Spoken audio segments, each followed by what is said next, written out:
खबरको सिलसिला प्रारम्भ गरौं दलहरू छलफलमा सम्बन्धी प्रसंगबाट।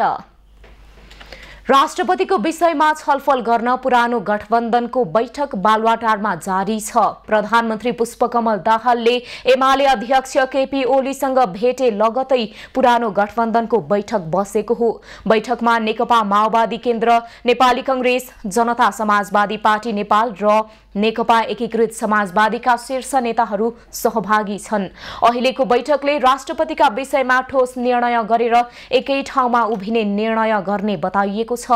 यसअघि आजै बिहान बसेको कांग्रेस, माओवादी, जसपा र ए समाजवादीका शीर्ष नेताहरूको बैठकले पुरानो गठबन्धन बिउत्याउने सहमति गरेको थियो। त्यही विषयलाई मूर्त रूप दिन अहिले बैठक बसिरहेको हो।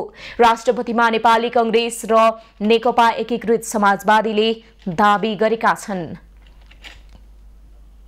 नेपाली कांग्रेसका सांसद एवं प्रवक्ता डाक्टर प्रकाश शरण महतले प्रधानमन्त्री पुष्पकमल दाहाल राष्ट्रपतिमा नेपाली कांग्रेसको उम्मेद्वारलाई सघाउने कुरामा सकारात्मक रहेको बताएका छन्।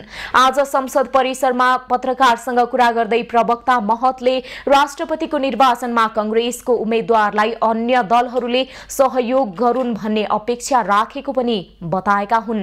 प्रवक्ता शर्माले एकीकृत समाजवादीसँग लामो समय सहकार्य गरेको अवस्थामा कांग्रेसलाई साथ दिने विश्वास व्यक्त गरे। भन्दा अगाडिको गठबन्धन बनेदेखि नै माधवजी अत्यन्त योग्य नेता पनि हुनुहुन्छ त्यो पदको लागि। तर पनि अहिले हामीले के भनेका छौँ भने नेपाली कांग्रेस पार्टीकै तर्फबाट हामीले सुरुदेखि नै राष्ट्रपति बन्नुपर्छ भनेर भन्दै आएका छौँ। त्यसमा उहाँहरूको पनि सहयोगको हामीले अपेक्षा गरेका छौँ र सहयोग प्राप्त हुन्छ भन्ने पनि हामीलाई लागेको छ।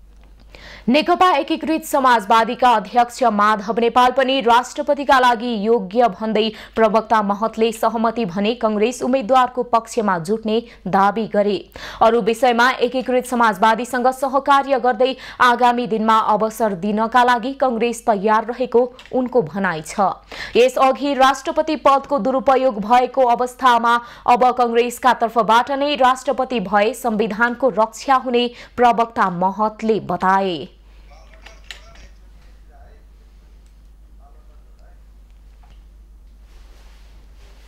दर्शकवृन्द, यही फागुन 25 गते राष्ट्रपतिको निर्वाचन हुँदैछ र भोलि अर्थात् 13 गते मनोनयन दर्ताको मिति तोकिएको छ र यसका लागि आजसम्म पनि दलहरूले कसलाई उम्मेदवारी दिने भन्ने विषय चाहिँ टुङ्ग्याउन सकेका छैनन् र अहिले 4 दलीय गठबन्धन बालुवाटारमा बैठक जारी राखेको छ। यसमा चाहिँ अन्य दलहरू पनि थपिने क्रम पनि छ भन्ने जानकारी पनि हामीलाई पाएको छ। यसै विषयमा थप जानकारीका लागि हाम्रा खबरदाता एलिजा कुताल प्रत्यक्ष सम्पर्कमा जोडिनु भएको छ।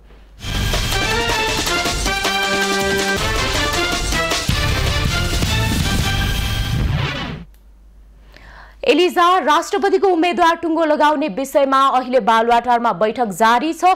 के भइरहेको छ, के पाक्दैछ बालुवाटारमा?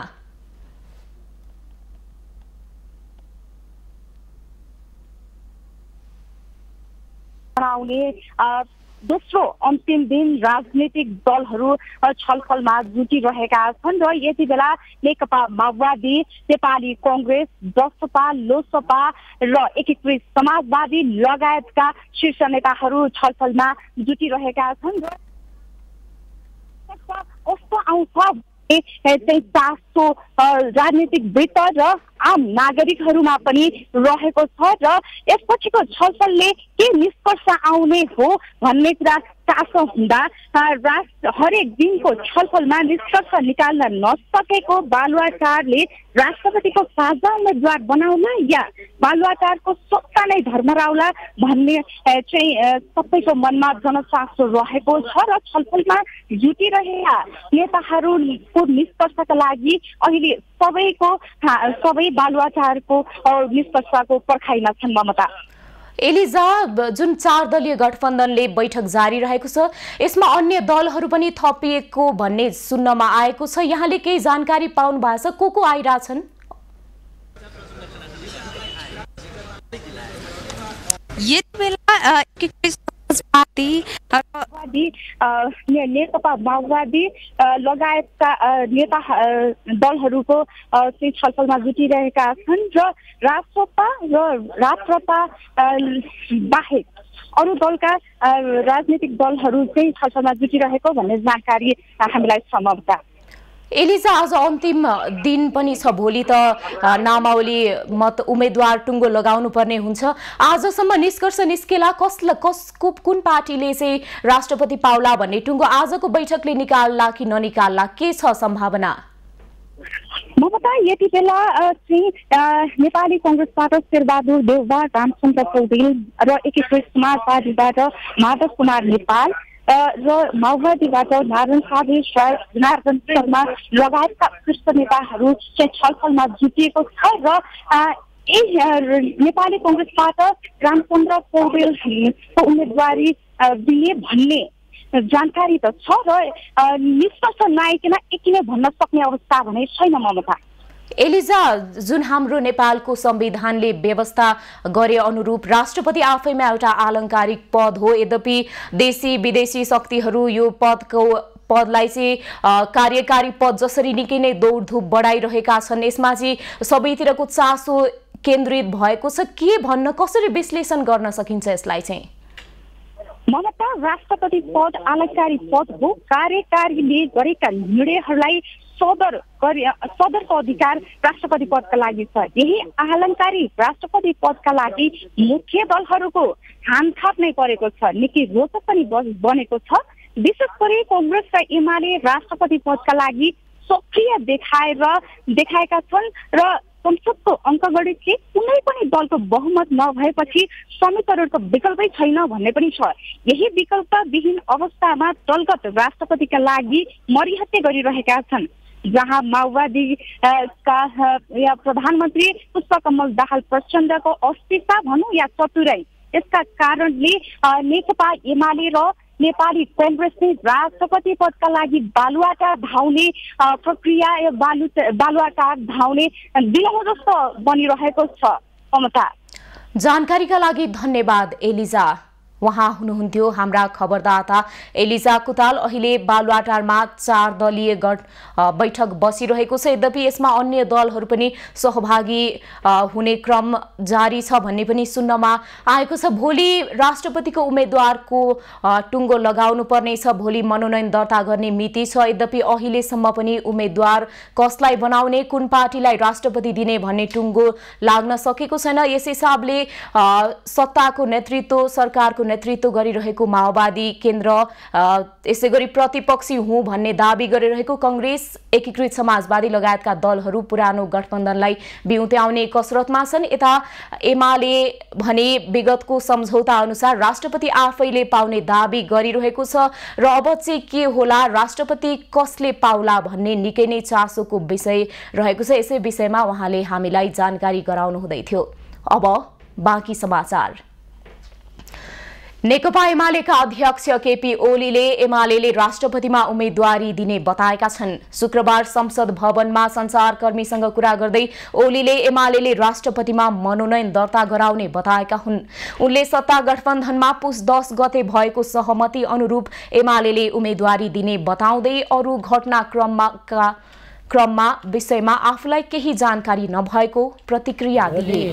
मनोनयन हुन्छ, एमालेको तर्फबाट उम्मेदवार हो, एमालेको हुन्छ भन्ने कुरा त हामीले पुस 10 गते टुङ्गो लगाएर बस्यौं। नेकपा एमालेले राष्ट्रपतिको उम्मेदवारबारे छलफल गर्न भोलि बिहान सचिवालय बैठक बोलाएको छ। त्यसअघि विकल्पका विषयमा दलहरूसँग छलफल गर्ने तयारी छ। राष्ट्रिय प्रजातन्त्र पार्टीले आगामी राष्ट्रपतिको निर्वाचनमा कसैको प्रस्तावक र समर्थन नबस्ने निर्णय गरेको छ।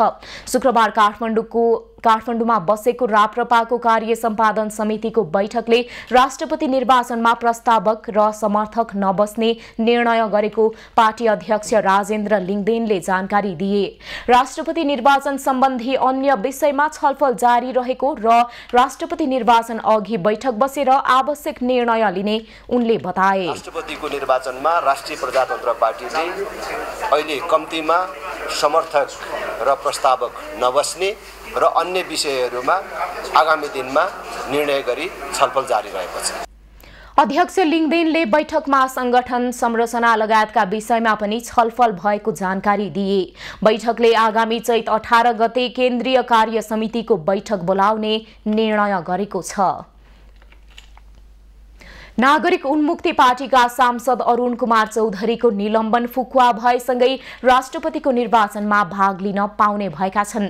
यही फागुन 25 गते हुने राष्ट्रपतिको निर्वाचनका लागि सांसद चौधरी निलम्बित भएका कारण मतदाता सूचीमा उनको नाम समावेश थिएन। बिहिबार निर्वाचन आयोगमा सांसद चौधरीमाथि संसदले गरेको निलम्बन फुकुवाको पत्र पुगेसँगै उनको नाम मतदाता सूचीमा समावेश गरेर आयोगले अन्तिम नामावली प्रकाशन गरेको छ। सांसद चौधरी अदालतको आदेश कार्यान्वयन गराउनका लागि गत माघ 19 गते पक्राउ परेका थिए। झण्डै 10 वर्ष अघि ट्र्याक्टरमा आगजनी गरेको घटनामा दोषी ठहर भई 6 महिना कैद र 8,19,000 बिगो भराउनका लागि पक्राउ परेपछि उनी प्रतिनिधि सभा सदस्यबाट निलम्बित भएका थिए। त्यस्तै हत्या अभियोग लागेका एमाले सांसद लक्ष्मी महतो कोइरीले पनि राष्ट्रपतिको निर्वाचनमा मतदान गर्न पाउने भएका छन्। महतो निलम्बनमा नपरेकाले उनको नाम पनि मतदाता सूचीमा समावेश रहेको छ। शनिबार राष्ट्रपतिको उम्मेद्वारको मनोनयन दर्ता गर्ने तालिका छ। फागुन 14 गते उम्मेद्वारको मनोनयन विरुद्ध उजुरी दिने, 14 र 15 गते मनोनयन र उजुरीमा छानबिन गर्ने तालिका रहेको छ। फागुन 25 गते राष्ट्रपतिको निर्वाचन गर्ने कार्यसूची रहेको छ। सत्तारूढ नेकपा माओवादी केन्द्रका उपमहासचिव जनार्दन शर्माले राष्ट्रपति चयनका लागि दलहरूबीच भइरहेको छलफलप्रति असन्तुष्टि व्यक्त गरेका छन्। प्रतिनिधि सभा बैठकमा विशेष समय लिएर बोल्दै पूर्व अर्थमन्त्री समेत रहेका उपमहासचिव शर्माले सेरेमोनियल राष्ट्रपतिलाई कार्यकारी जस्तो छलफल अघि बढाउनु दुःखद भएको बताएका हुन्। उनले राष्ट्रिय सहमतिकै आधारमा राष्ट्रपति चयन गर्नुपर्ने अडान समेत राखे। संघीय लोकतान्त्रिक मूल्यमा आधारित एउटा समाजवादको खाका राष्ट्रिय सहमतिका आधारमा तयार गर्ने आवश्यकता छ। आज यो ठोस नहुँदा समाजवाद कुन चरीको नाम हो भन्ने पनि यहाँ चर्चा चलिरहेको छ। हाम्रा आफ्ना मान्यताहरू छन्, आफ्ना भनाइहरू छन्, तर पनि न्यूनतम एउटा समझदारी कसरी हामी नेपालको समाजवादको परिभाषा गर्न सक्छौँ, न्यूनतम समझदारीका लागि आवश्यक छलफल गर्न पर्छ भन्ने मलाई लागिरहेको छ। जनताले तानातानका लागि नभई सहकार्यका साथ मुलुकलाई अघि बढाउने गरी मत दिएको उल्लेख गर्दै उपमहासचिव शर्माले सोही मतको सम्मान गर्दै सहमतिको आधारमा राष्ट्रपति चयन गर्ने काममा एकताबद्ध हुन सरकार, सबै राजनीतिक दल र सांसदहरूलाई आग्रह समेत गरे। राजनीतिक दलहरूले राष्ट्रिय सहमतिका साथ उत्पादन वृद्धि, रोजगारीको अवसर सिर्जना गरी मुलुकलाई समृद्ध बनाउने महाअभियानमा जुट्नुपर्ने उनको भनाइ छ। सभामुख देवराज घिमिरेले संसदमा सांसदहरूले उठाएका विषयहरूको जवाफ दिन सरकारलाई रुलिङ गरेका छन्। आजको प्रतिनिधि सभा बैठकमा सांसदहरूले सरकारले आफूहरूले उठाएका विषयहरूको जवाफ नै नदिएको भन्दै रुलिङ गर्न सभामुख देवराज घिमिरेलाई आग्रह गरेका थिए। सांसदहरूको आग्रहपछि सभामुख घिमिरेले सरकारलाई संसदमा सांसदहरूले उठाएका प्रश्नहरूको जवाफ दिन निर्देशन दिएका हुन्। संसदमा सांसदहरूले सरकारले आफूहरूका प्रश्नको उत्तर नदिएर पन्छिरहेको आरोप लगाएका थिए। प्रतिनिधि सभाको शून्य समयमा सांसदहरूले समसामयिक विषयमा सरकारको ध्यानाकर्षण गराएका छन्। सांसदहरूले उठाएका मुद्दाहरू आजको हामीलाई भन्नु छमा।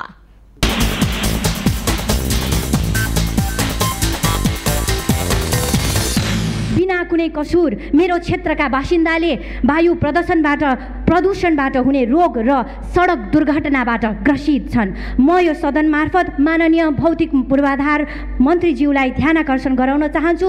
सार्वजनिक निर्माणको यो ढिला सुस्ती र व्यतिथि अविलम्ब समाधान गरियोस्। किमाथाङका जोगमुनि सडक आज ट्र्याक ओपनका लागि 15 वर्ष व्यतीत गरिसक्यो, अहिलेसम्म सम्पन्न हुन सकेको छैन।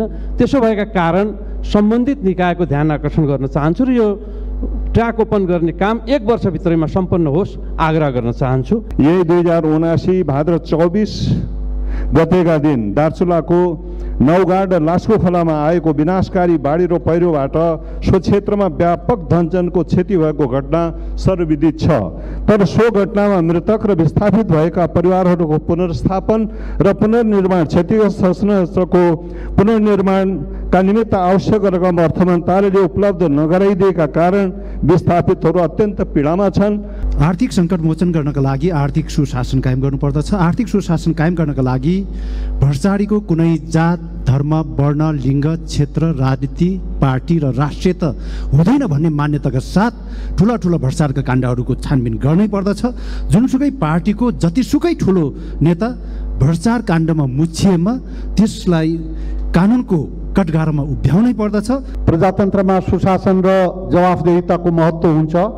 मन्त्रीहरूलाई, सरकारलाई स्पष्ट रूपमा रुलिङ गरेर यहाँ आएर जवाब दिने प्रबन्ध गरियोस्। मन्त्री, सांसद र चिने जानेको कर्मचारी नहुने व्यक्ति सिंहदरबारभित्र पस्न पाउँदैन।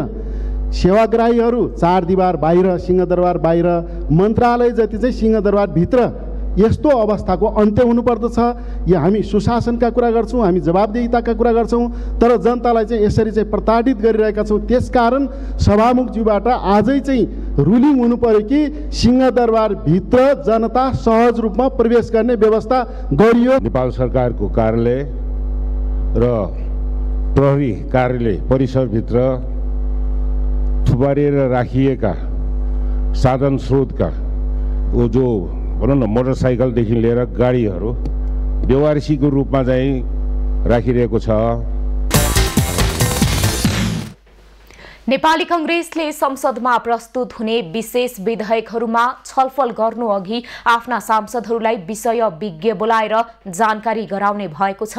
आज कांग्रेस संसदीय दलको कार्यालयमा बसेको बैठकमा विशेष विधेयकका बारेमा संसदमा बोल्नका लागि सांसदहरूलाई तयारी स्वरूप विषय विज्ञहरू बोलाएर विधेयकबारे जानकारी गराउने भएको हो।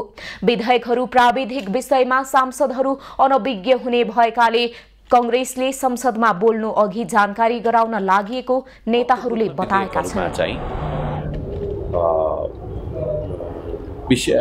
विशेषज्ञहरू, एक्सपर्टिजहरू, त्यो सम्बन्धीमा कानुनविदहरू ल्याएर त्यसको बारे छलफल र त्यसको बारे बुझाएर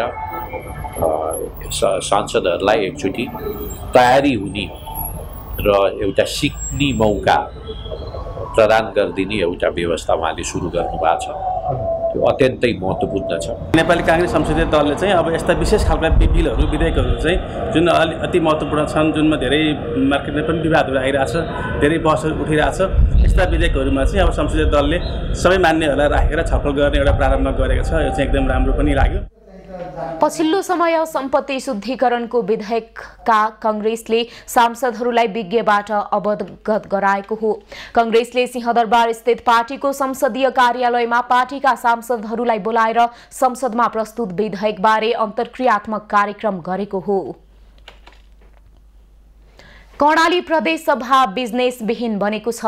दोस्रो कार्यकालका लागि नयाँ सरकार गठन भएको 2 महिना बितिसक्दा पनि सरकारले संसदलाई बिजनेस दिन सकेको छैन, जसले गर्दा संसद अनिश्चितकालका लागि स्थगित भएको छ। कानूनत प्रदेश सभालाई सरकारले काम दिने हो। सरकारले आवश्यक विधेयक टेबल गरेपछि संसदमा त्यसमाथिको छलफल सुरु हुन्छ। आवश्यक छलफल सहित पारित भएपछि कानून बन्छ। तर नयाँ बनेको सरकारले भने प्रदेश सभालाई अहिले कामविहीन बनाएको छ। सरकारले काम दिन नसकेपछि 1 महिनादेखि संसद बैठक बस्न सकेको छैन। पछिल्लो पटक माघ 6 गते बैठक बसेको थियो। उक्त बैठकमा मुख्यमन्त्री राजकुमार शर्माले संसदबाट विश्वासको मत लिएका थिए।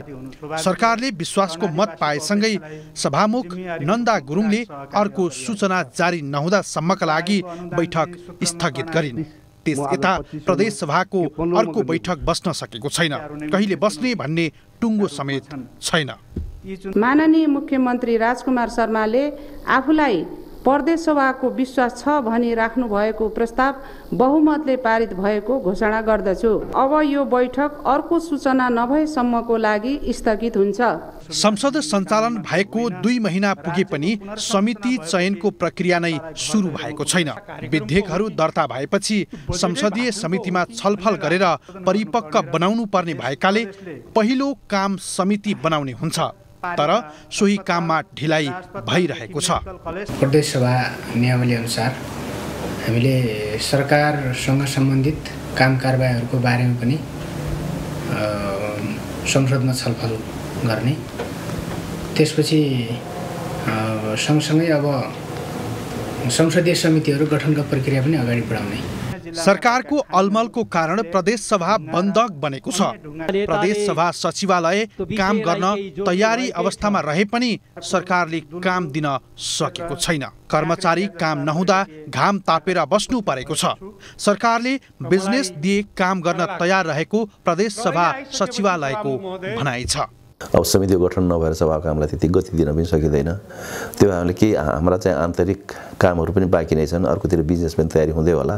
अब सचिवालय त यस कुरामा सजग छ, सतर्क छ, कतिखेर बिजनेस आउँछ त्यसको लागि सबै किसिमको तयारी गरेर हामी बसिरहेको अवस्था हो। प्रदेश सभाको नयाँ अधिवेशन सुरु भए यता सभाको 6 वटा बैठक सम्पन्न भएका छन्। ती बैठकहरूबाट सभामुख र उपसभामुखको चयनसँगै मुख्यमन्त्रीले विश्वासको मत लिने बाहेक अन्य कुनै काम हुन सकेको छैन।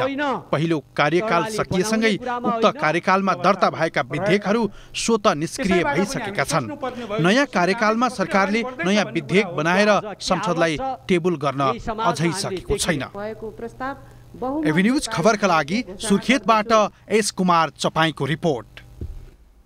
खबरको सिलसिला अझै जारी छ, हामीसँगै रहनुहोला।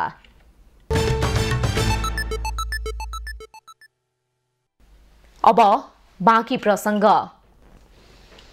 एउटा आयोजना 28 वर्ष पुग्दा पनि पूरा हुन सकेको छैन भन्दा धेरैलाई पत्याउन गाह्रो हुन्छ। तर बुटोलमा नेपाल खानेपानी संस्थान बुटोल शाखाको भुन्सा बुटोल खानेपानी आयोजना 3 दशक हुँदा पनि अलपत्र अवस्थामै छ।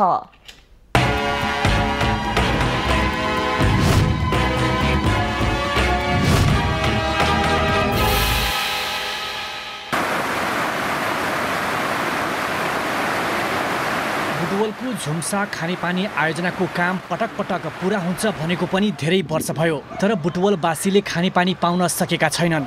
स्थानीय र सरोकारवाला निकाय र राजनीतिक दलका नेताहरू तथा नगरपालिकाको समयमा ध्यान नपुग्दा बुटवलमा खानेपानीको समस्या लामो समय हुँदा पनि पूरा हुन नसकेको हो। राज्यको करोडौँको लगानी एकातिर खेर गएको छ भने अर्कोतिर उपभोक्ता ट्याङ्करबाट पानी किन्न बाध्य छन्। खानेपानीको समस्या त अब धेरै ठुलो विकराल समस्या छ दाइ। अब होटलमा मात्र नभएर घर आज आउन, अब 1 घन्टा पानी आउँछ त पनि 1 दिन बिराएर आउँछ।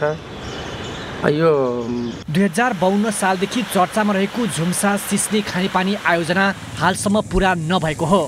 खानेपानी आयोजनाको अधुरो काम 2080 वैशाखमा सक्ने गरी पछिल्लो पटक ठेकेदार कम्पनीले सम्झौता गरेको छ। तर बुटवलवासी खानेपानीको सपना पूरा हुनेमा अझै ढुक्क भने छैनन्।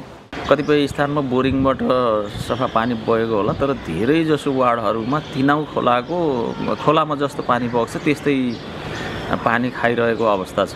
आयोजना समयमा पूरा नहुँदा उपभोक्ता वर्षमा तिनाउको धमिलो पानी प्रयोग गर्न बाध्य छन् भने हिउँदमा 1 दिन बिराएर पनि पानी पाउन मुस्किल छ। खानेपानी आयोजनाले पाइप बिछाउने काम 80% पूरा भएकाले वैशाखमा काम सकिने दाबी गरेको छ। हामीले पानी झार्ने अरू कुरा भन्दा पनि पानी झार्ने चाहिँ हामीले लक्ष्य चाहिँ यो वैशाखमा शान्तभित्र भनेका छौँ। त्यो पनि वैशाख 15 गतेभित्र जसरी पनि झार्ने हामीले कन्ट्र्याक्टरलाई चाहिँ बसेर छलफल गरेर हामी झार्छौँ, उनीहरूले पनि सहमत भएको छ। पाल्पाको झुम्सा खोलाबाट बुटवलसम्म 13.5 किलोमिटर दूरीको खानेपानी पाइपलाइन निर्माणको ठेक्का कन्काई राप्ती जेभीले 14 करोड 44 लाखमा पाएको छ।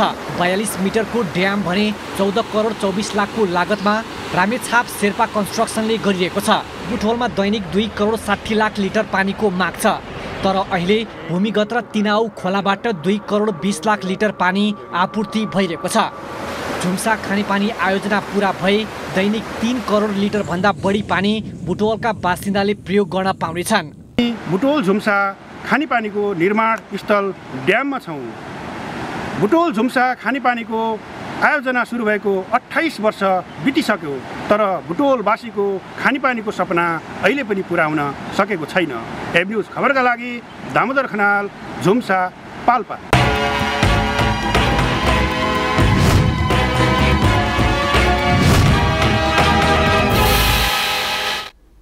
सरकारले संवैधानिक परिषद, काम, कर्तव्य, अधिकार र कार्यविधि सम्बन्धी पहिलो संशोधन ऐन 2079 सम्बन्धी विधेयक संघीय संसद समक्ष पेश गर्ने स्वीकृति दिएको छ। आज मन्त्री परिषदका निर्णय सार्वजनिक गर्दै संचार तथा सूचना प्रविधि मन्त्री एवं सरकारका प्रवक्ता रेखा शर्माले विधेयक पेश गर्ने स्वीकृति दिएको जानकारी दिएकी हुन्। संसद सचिवालयमा दर्ता भई हाल राष्ट्रिय सभामा विचाराधीन रहेको प्रतिलिपि अधिकार पहिलो संशोधन विधेयक 2076 फिर्ता लिन स्वीकृति दिने निर्णय पनि सरकारले गरेको छ। राष्ट्रिय योजना आयोगका उपाध्यक्ष डाक्टर मीन कुमार श्रेष्ठको थाइल्याण्ड र सदस्य डाक्टर रामकुमार फुयालको स्विजरल्याण्ड भ्रमण र सशस्त्र प्रहरी महानिरीक्षक राजु अर्यालको सुडान, पर्यटन सचिव सुरेख अधिकारीको जर्मनी र शिक्षा सचिव रामकृष्ण सुवेदीको बेलायत भ्रमणलाई सरकारले स्वीकृति प्रदान गरेको छ। त्यस्तै सरकारले गहुँको न्यूनतम समर्थन मूल्य प्रति क्विन्टल 3,351 रुपैयाँ निर्धारण गरेको छ। राष्ट्रिय तथ्याङ्क कार्यालयको संगठन संरचना र दरबन्दी स्वीकृत गर्ने नेपाल दूरसञ्चार प्राधिकरणमा कानून सदस्यको पदमा नाम सिफारिस गर्न संचार तथा सूचना प्रविधि मन्त्रालयका सचिवको संयोजकत्वमा सिफारिस समिति गठन गर्ने निर्णय पनि मन्त्री परिषदले गरेको छ। प्रवक्ता शर्माले सरकारले लोक सेवा आयोगको सिफारिस बमोजिम स्वास्थ्य सेवाको 11औं तहमा 2 जनालाई नियुक्ति तथा पदस्थापन गर्ने निर्णय भएको पनि जानकारी दिइन्। संघीय मामिला तथा सामान्य प्रशासन मन्त्री अमनलाल मोदीले पूर्व राजा ज्ञानेन्द्र शाहलाई आफ्नो ठाउँमा बस्न चेतावनी दिएका छन्। आज नेपाल आदिवासी जनजाति पत्रकार महासंघ फोनिजले काठमाडौँमा गरेको कार्यक्रममा उनले 1-2 हजार मान्छे जम्मा हुँदैमा पूर्व राजाले मनै राजा हुँ भन्ने सोचिरहेको भन्दै त्यस्तो नसोच्न चेतावनी दिएका हुन्। मन्त्री मोदीले देशमा गणतन्त्र आइसकेको र जनताका छोराछोरी राष्ट्रपति बन्न पाउने भन्दै उनले देश पश्चगमनतर्फ नफर्कने बताए। यो देश गणतन्त्र आइसकेपछि जनताको छोरा राष्ट्रपति हुने काम हुन्छ। कयौं कुराहरू सामान्य रूपमा त्रुटि हुन्छ, सिक्दै जाने क्रम, तर देशको लोकतन्त्रको सबभन्दा सुन्दर पक्ष हो गणतन्त्र, लोकतन्त्र। आज समावेशी, धर्मनिरपेक्षता, संघीयता, संघीय लोकतान्त्रिक गणतन्त्र जो एउटा सुन्दर पक्ष, आज आफ्नो अधिकारको कुरा हरेक मान्छे राख्न पाउँछ। मन्त्री मोदीले देशलाई खलबल्याउनेहरूलाई खबरदारी गर्नुपर्नेमा जोड दिए। सरकार प्रेस स्वतन्त्रताप्रति प्रतिबद्ध रहेको पनि उनको भनाइ थियो। संचार तथा सूचना प्रविधि मन्त्री रेखा शर्माले देशमा सिपयुक्त जनशक्ति उत्पादन गर्न सरकारले प्राविधिक शिक्षालाई प्राथमिकतामा राखेको बताएकी छन्। आज प्राविधिक शिक्षा तथा व्यावसायिक तालिम परिषद सिटिभिटीको 35औं वार्षिक उत्सवलाई सम्बोधन गर्दै उनले सरकारले बजेटमा प्राविधिक शिक्षालाई प्राथमिकतामा राखेको र न्यूनतम साझा कार्यक्रममा पनि समेटिएको बताएकी हुन्। मन्त्री शर्माले सरकारले अहिले शिक्षा ऐन र निजामती ऐनलाई प्राथमिकतामा राखेको र नयाँ शिक्षा ऐन ल्याउन सरकारले तयारी गरिरहेको जानकारी दिइन्। देशभरि हामीले माध्यमिक विद्यालय हेर्यौं भने एकरूपतामा छैन, हिजोको जस्तो स्थिति पनि छैन, कतिपय अवस्थामा क्वालिटी घट्दै गएको स्थिति पनि छ। त्यसकारण हामीले त्यो खालको शिक्षा ऐन ल्याएर प्रतिष्ठित गर्ने, अगाडि बढाउने कुराहरू पनि विशेष ध्यान दिन जरुरी छ। मन्त्री शर्माले नेपालको शिक्षा महँगो हुँदै गएको अवस्थामा सरकारले कमाउँदै पढ्दै भन्ने नीति ल्याएको भन्दै यसलाई व्यवहारमा उतार्नुपर्ने धारणा राखिन्। कार्यक्रममा सिटिभिटीका उत्कृष्ट कर्मचारीलाई पुरस्कार एवं सम्मान प्रदान गरिएको थियो। संसद भवन अगाडि आत्मदाह गरेका इलामका प्रेम प्रसाद आचार्यबारे छानबिन गर्न सरकारले गठन गरेको समितिले प्रतिवेदन तयार पारेको छ। आचार्यले पुँजी क्षमताले बेहोर्न सक्ने भन्दा बढी क्षेत्रमा लगानी गरेका कारण समस्यामा परेको छानबिनको निष्कर्ष छ।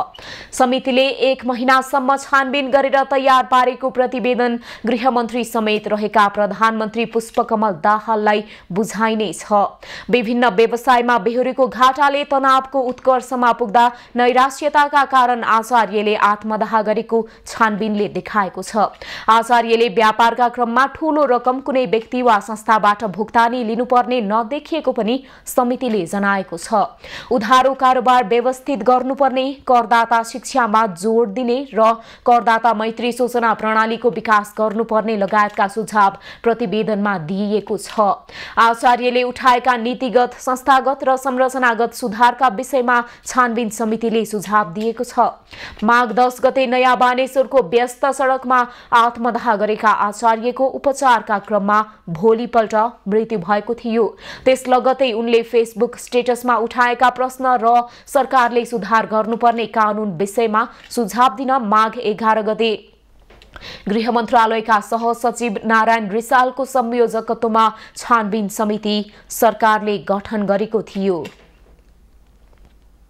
हिमालयन बैंक र सिभिल बैंकले शुक्रबारदेखि संयुक्त कारोबार सुरु गरेका छन्।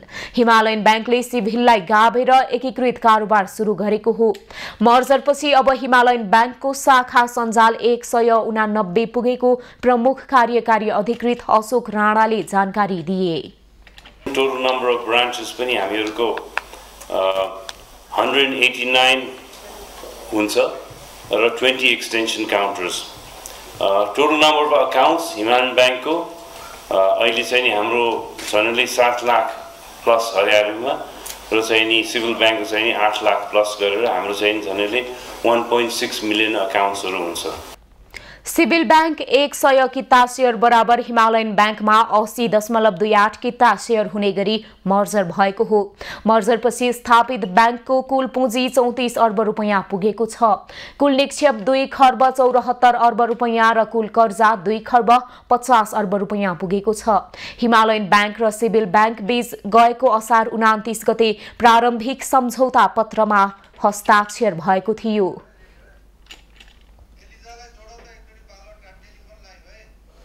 र 20 extension counters. Total number of accounts Himalayan बैंकको अहिले चाहिँ नि हाम्रो मिथिला माध्यमिकी परिक्रमा आज महोत्तरीको जलेश्वरमा पुग्दैछ। यसअघि बिहिबार डोला सहित परिक्रमा यात्रीहरू मटिहानीमा रात्रि विश्राम गरेका थिए।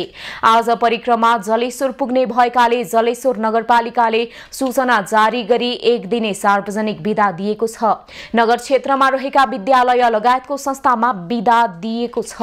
सो अवसरमा जलेश्वर स्थित जलेश्वर नाथ महादेव मन्दिर परिसरमा विशेष सरसफाइका साथै मन्दिरलाई बेहुली झै सजाइएको छ। सो अवसरमा परिक्रमा यात्रीहरूको सुविधाका लागि नगर क्षेत्रमा विभिन्न संघ संस्थाहरूले निशुल्क स्वास्थ्य शिविर लगायतको व्यवस्थापन समेत गरेको छ। धनुषाको ठेरा कचुरी स्थित मिथिला बिहारी स्थानबाट सोमबारदेखि सुरु भएको परिक्रमा यात्राहरूमा नगरमा रात्रि विश्राम गर्दै मंगलबार बिहानै कल्याणेश्वरका लागि प्रस्थान गरेको थियो। मंगलबार यात्रीहरूले कल्याणेश्वर स्थानमा विश्राम गरेर बुधबार बिहान गिरिजा स्थानका लागि प्रस्थान गरेको थियो। मिथिलाञ्चलको ऐतिहासिक धार्मिक महत्त्व बोकेको 15 दिने मिथिला माध्यमिकी परिक्रमा फागुनको औँसीदेखि सुरु भई पूर्णिमासम्म नेपाल र भारतका गरी 128 किलोमिटरको दूरीमा तय गर्दै पुनः जनकपुर धाम पुगेर समापन हुने गरेको छ। अन्य वर्ष झैं यस वर्ष पनि मिथिला बिहारी र किशोरीजीको डोलाको साथ परम्परागत बाजागाजा, झाँकी, कीर्तन सहितका मौलिक पहिरनमा हजारौं यात्रीहरू सहभागी छन्। हजारौं श्रद्धालु भक्तजनको भिडले 15 दिनसम्मको एउटा धार्मिक अभियानमा हिँडिरहेको यो 15 दिने परिक्रमाले जनकपुरलाई धार्मिक पर्यटन स्थलको रूपमा अलग पहिचान दिएको छ।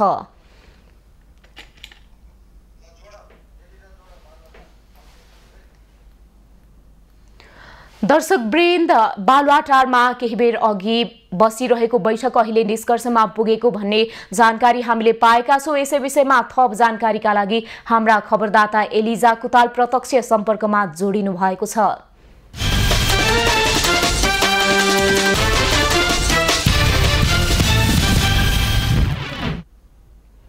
एलिजा, बालुवाटारमा बसेको बैठक टुङ्गिएको छ, के निष्कर्ष निकाल्यो बैठकले?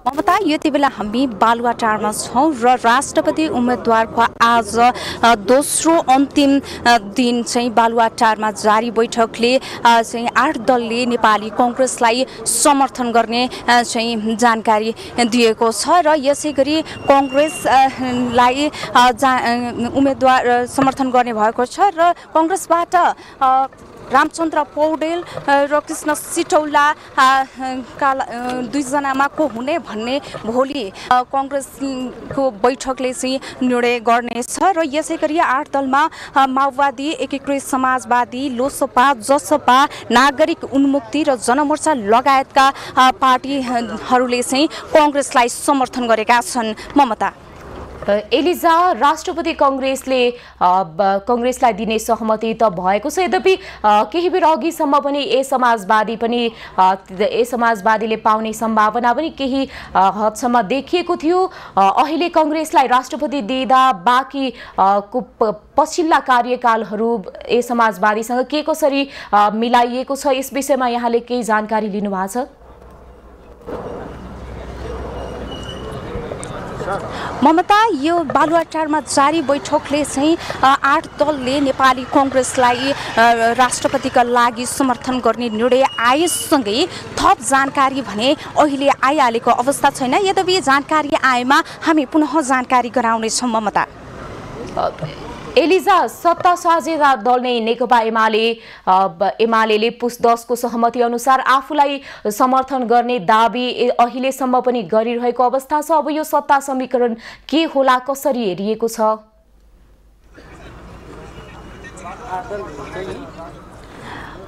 ममता, अहिले यो सत्ता समीकरणलाई चाहिँ अहिलेको निर्णयले अलग ढङ्गबाट हेरिएको अवस्था छ, किनभने हिजो एमाले र माओवादी लगायतका 7 दलीय गठबन्धनबाट बनेको सरकारको चाहिँ अहिले समीकरण नै कांग्रेसलाई दिने सहमति भए अनुसार चाहिँ परिवर्तन भएको अवस्था छ। ममता, जानकारीका लागि धन्यवाद एलिजा। वहाँ हुनुहुन्थ्यो बालुवाटारबाट हाम्रा खबरदाता एलिजा कुताल।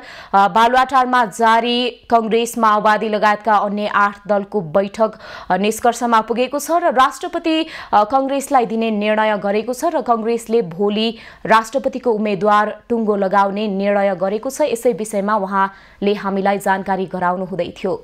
अब बाँकी खबर। अबदेखि काठमाडौँ उपत्यकामा प्रति घण्टा 50 किलोमिटरको गतिमा मात्रै सवारी साधन चलाउन पाइने भएको छ। उपत्यका ट्राफिक प्रहरी कार्यालयले एक सूचना प्रकाशित गरी सवारी तथा यातायात व्यवस्था ऐन 2049 र नियमावली 2054 मा उल्लेखित गति नियन्त्रण सम्बन्धी व्यवस्था र सडकको भौतिक अवस्थालाई मध्यनजर गरी सवारी दुर्घटना न्यूनीकरण तथा रोकथामका लागि उक्त नियम लागू गरिएको हो। सवारी तथा यातायात व्यवस्था ऐन र सडकको भौतिक अवस्थालाई समेत ध्यान दिएर गाडी तथा मोटरसाइकलको अधिकतम गति प्रति घण्टा 50 किलोमिटर तोकिएको उक्त सूचनामा उल्लेख छ।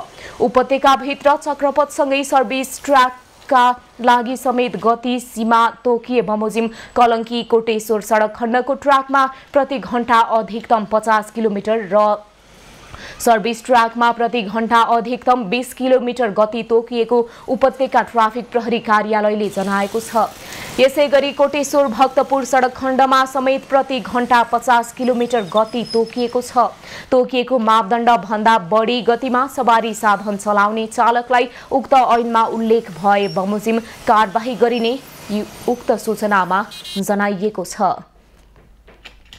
गत वर्ष भाइरल भएको म्याग्दीको तोरीबारी मह उत्पादन गर्ने किसानको रोजाइमा परेको छ। पहेँलो फुलेको तोरीबारीमा मौरी रमाउने मात्र नभई मह उत्पादन समेत धेरै हुने भएपछि मौरी चरनको क्षेत्र बन्न समेत सफल भएको छ।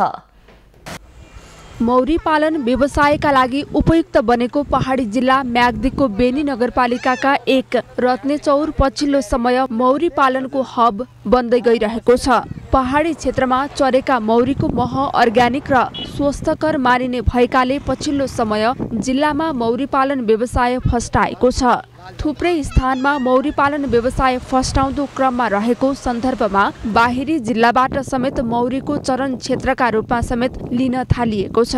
मौरी पालन थालेका म्याग्दीको बेनी नगरपालिका 4 स्थित सुर्के मेलामा र बागलुङदेखि मौरी चरणका लागि पुग्ने गरेका छन्। तोरी उत्पादन राम्रो भएको हुनाले हजुर बाहिरबाट पढेको क्षेत्रबाट चाहिँ अब मौरी चाहिँ चराउनको लागि चाहिँ सुर्के मेलाबाट एकजना केसी भाइले लिएर आउनुभएको छ।